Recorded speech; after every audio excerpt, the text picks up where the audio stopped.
Hello दोस्तों, नमस्कार। स्वागत है आप सभी का आपके अपने प्यारे यूट्यूब चैनल वंदे एकेडमी पर। दोस्तों, हम लोग लेके आ गए हैं राजस्थान जीके की नेक्स्ट वीडियो।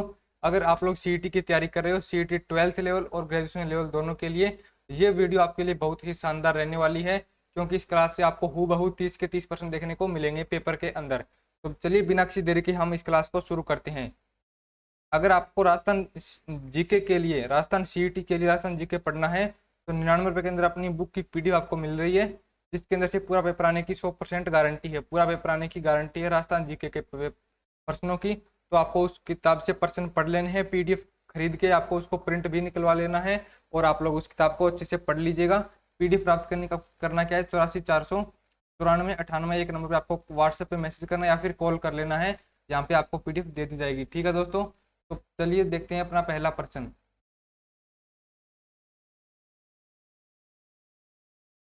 चलिए मैं थोड़ा सा इसको इरेज कर लेता हूँ।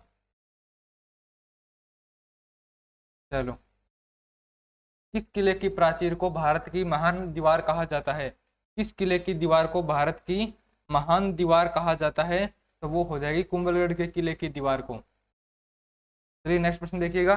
परवन और कालीखाड़ नदियों के संगम पर कौन सा किला बना हुआ है? परवन और कालीखाड़ नदियों के संगम पे मनोहर थाना का किला बना हुआ है, जो कि झालावाड़ के अंदर है। तो ऑप्शन नंबर डी आपका इसके अंदर राइट आंसर हो जाएगा। चलिए नेक्स्ट प्रश्न देखिएगा। राजस्थान की वह प्रथम इमारत जिस पर डाक टिकट जारी किया गया था, वह कौन सी है दोस्तों? वह आपका हो जाएगा विजय स्तंभ। विजय स्तंभ जो कि कहाँ पे है? चित्तौड़गढ़ दुर्ग के अंदर। विजय स्तंभ कहाँ पे है? चित्तौड़गढ़ दुर्ग में। यहाँ पे राजस्थान में पहली बार डाक टिकट जारी किया गया था।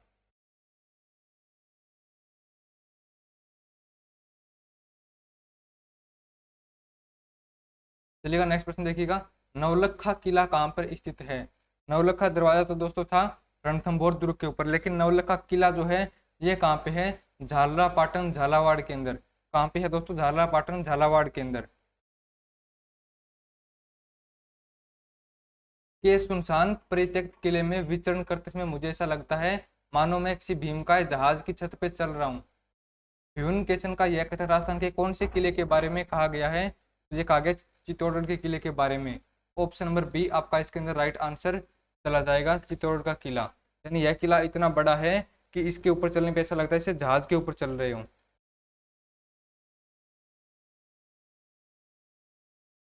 सराड़ा का किला किस जिले में स्थित है? सराड़ा का किला दोस्तों कौन से जिले में है? सलुम्बर जिले के अंदर। सराड़ा किला कहाँ पे पड़ता है? सलुम्बर जिले के अंदर।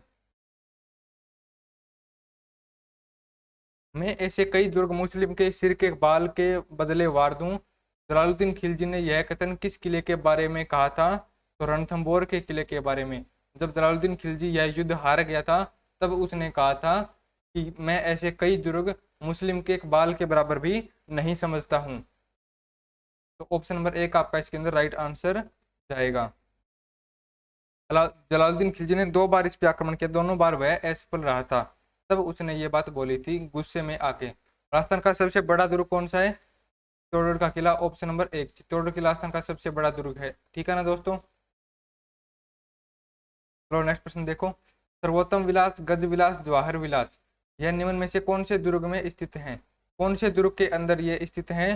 तो हो जाएगा सोनारगढ़ के किले में, जो कि कहाँ पड़ता है? जैसलमेर में। सोनारगढ़ किला कहाँ पे है? जैसलमेर के अंदर। यह दुर्ग पहाड़ी प्रदेश के बीच में है, इसलिए लोग कहते हैं कि और दुर्ग तो नंगे हैं, लेकिन यह दुर्ग क्या है? बख्तरबंद है। यह बातें कौन से दुर्ग के बारे में कही गई है? रणथंभौर दुर्ग के बारे में, क्योंकि यह किला पहाड़ी पे बना हुआ है और चारों तरफ कंटीली झाड़ियां और पेड़ पौधे हैं। इस कारण यह जो है ये दुर्ग जो है बख्तरबंद है और बाकी दुर्ग नंगे दुर्ग है। यह बात अबुल फजल ने आईने अकबरी में कही थी। किस किले का निर्माण पूर्ण होने की स्मृति में महाराणा कुंभा सिक्के डलवाए थे, जिस पर उस दुर्ग का नाम अंकित किया था? वह किला कौन सा था? वह दोस्तों किला था कुंभलगढ़ का किला। कुंभलगढ़ का किला जो है इसका निर्माण पूरा होने पे महाराणा कुंभा ने चांदी के सिक्के बनवाए थे। बूंदी के किले को प्रेतों ने बनाया है। बूंदी के किले के बारे में यह कथन किसने कहा था दोस्तों? रुडयार्ड किपलिंग ने, कि यह किला तो भूतों और प्रेतों द्वारा बनाया गया है। यानी यह किला बहुत ही ज्यादा सुंदर है देखने में। तो इन्होंने कहा कि इतना अच्छा किला इंसान तो बना ही नहीं सकता, ये तो भूतों और प्रेतों ने बनाया है। तो बात किसने कही थी? रुडयार्ड किपलिंग ने। राजस्थान के किस किले में प्रतिवर्ष चैत्र कृष्ण एकादशी को जौहर मेला आयोजित किया जाता है? जौहर दोस्तों सबसे ज्यादा कहाँ पे हुए थे? चित्तौड़ के किले के अंदर। तो सबसे ज्यादा जो जौहर हुए थे चित्तौड़ किले में हुए थे। तो मेला भी कहाँ बनाया जाता है? चित्तौड़ किले के अंदर। कोटा दुर्ग कौन सी नदी के किनारे पे बना हुआ है? कोटा दुर्ग दोस्तों कौन सी नदी के किनारे बना हुआ है? चंबल नदी के किनारे। कोटा किला चंबल नदी के किनारे बना हुआ है। राजस्थान का पहला विजय स्तंभ किस किले में बना हुआ है? राजस्थान का पहला जो विजय स्तंभ है दोस्तों, वह कौन से किले में बना हुआ है? बयाना किला के अंदर। कौन से किले में? बयाना किले के अंदर। चित्तौड़ किले में स्थित विजय स्तंभ का निर्माण महाराणा कुंभा ने अपनी किस विजय के उपलक्ष्य में करवाया था? कौन सी विजय के उपलक्ष्य में महाराणा कुंभा ने इसका निर्माण करवाया था? तो सारंगपुर युद्ध की विजय के उपलक्ष्य में। किस किले में पद्मला महल और रानी हाड़ा तालाब बने हुए हैं? पद्मला महल और रानी हाड़ा तालाब दोस्तों कहाँ पे बने हुए हैं? रणथंभौर दुर्ग के अंदर। कौन से दुर्ग के अंदर? रणथंभौर दुर्ग के अंदर। ऑप्शन नंबर सी।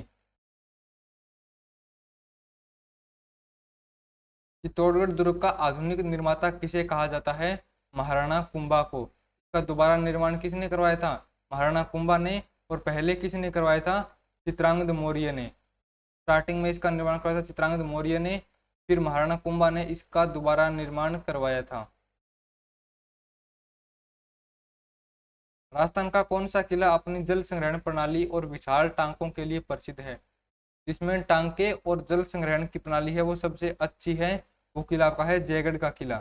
कौन सा किला दोस्तों? जयगढ़ का किला। ऑप्शन नंबर 2, जो कि आपका कहाँ पे है? जयपुर के अंदर बना हुआ है। और माधो सिंह प्रथम ने इसका निर्माण करवाया था। डॉक्टर हरविलास शारदा ने किस दुर्ग को भारत का प्रथम गिरी दुर्ग कहा है? भारत का प्रथम गिरी दुर्ग कौन से दुर्ग को कहा है? तो वो हो जाएगा तारागढ़ किला, जो कि अजमेर में है। तारागढ़ किला अजमेर को राजस्थान का प्रथम गिरी दुर्ग बताया है। वह किला जो लिविंग फोर्ट होने के साथ साथ पारिक दुर्ग भी है, यानी जिसमें लोग रहते हैं और इसके चारों तरफ खाई भी है, तो वो है भरतपुर का किला।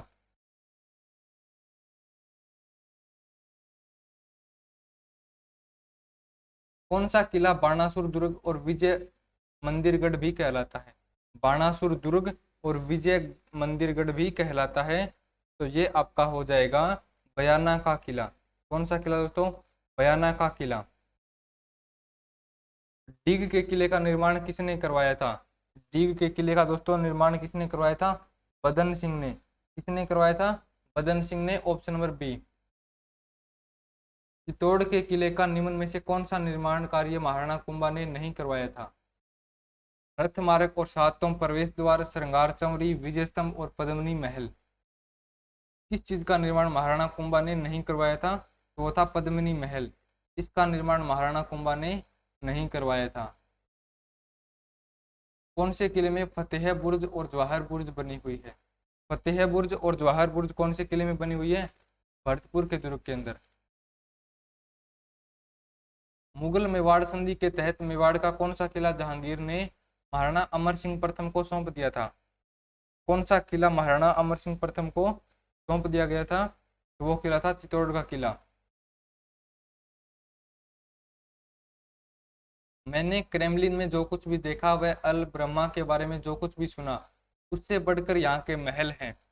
बिशप हेबर ने यह कथन राजस्थान के किस किले के बारे में कहा है? वो हो जाएगा आमेर के किले के बारे में। कौन से किले के बारे में?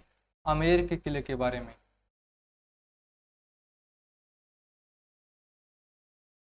वजीर की कोठी और कोठी खास और दादी माँ का महल, यह तीनों चीजें कौन से किले के अंदर हैं? भरतपुर के किले में। कौन से किले में? भरतपुर के किले में। वेर का किला कौन से जिले में है?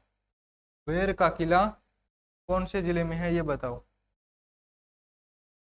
इसके अंदर हो जाएगा भरतपुर जिले में। कौन से जिले में है? भरतपुर जिले में। कुंभलगढ़ किले की दीवार की लंबाई कितनी है दोस्तों?